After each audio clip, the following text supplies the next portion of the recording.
दोस्तों, कई लोग सोचते हैं कि अंग्रेज़ों ने हमें बहुत कुछ सिखाया और जीने का सलीका हमने उनसे ही सीखा। उससे पहले हम जंगली जानवरों की तरह रहते थे।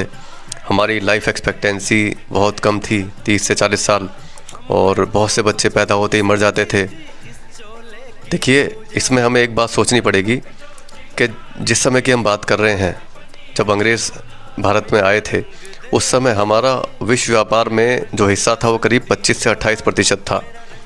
एक बात बताइए, जब वर्ल्ड की इकोनॉमी का 25 से 28% हम ही कंट्रोल कर रहे हैं, तो हमें उस समय एक विकसित सभ्यता होना चाहिए, एक विकसित देश होना चाहिए, या उस समय हमारी लाइफ एक्सपेक्टेंसी कम होगी और हमारे यहाँ पे इलाज करने के लिए कुछ आधुनिक चिकित्सा नाम की चीज़ नहीं होगी, या फिर हम इतने पिछड़े होंगे? तो ये दो बातें कॉन्ट्राडिक्ट करती हैं।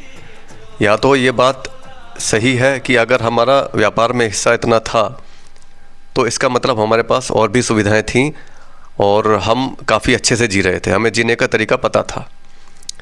अब एक तरफ तो ये बात आती है कि हम जंगली थे, हमें जीने का तरीका नहीं आता था, आधुनिक तरीका तो अंग्रेज़ों ने दिया। और एक तरफ ये बात आती है कि हमारा व्यापारिक हिस्सा यानी देश भारत से व्यापार इतना ज़्यादा मात्रा में हुआ करता था। तो इस बात को समझने की आवश्यकता है, क्योंकि इतिहास कई बार गलत भी सिखाया जा सकता है, गलत पढ़ाया जा सकता है, लेकिन कॉन्ट्रेडिक्टरी बातों को समझकर आपको थोड़ा सा अनुमान तो लगा ही सकते हैं आप लोग। इस बारे में आप क्या सोचते हैं, कमेंट बॉक्स में बताइए।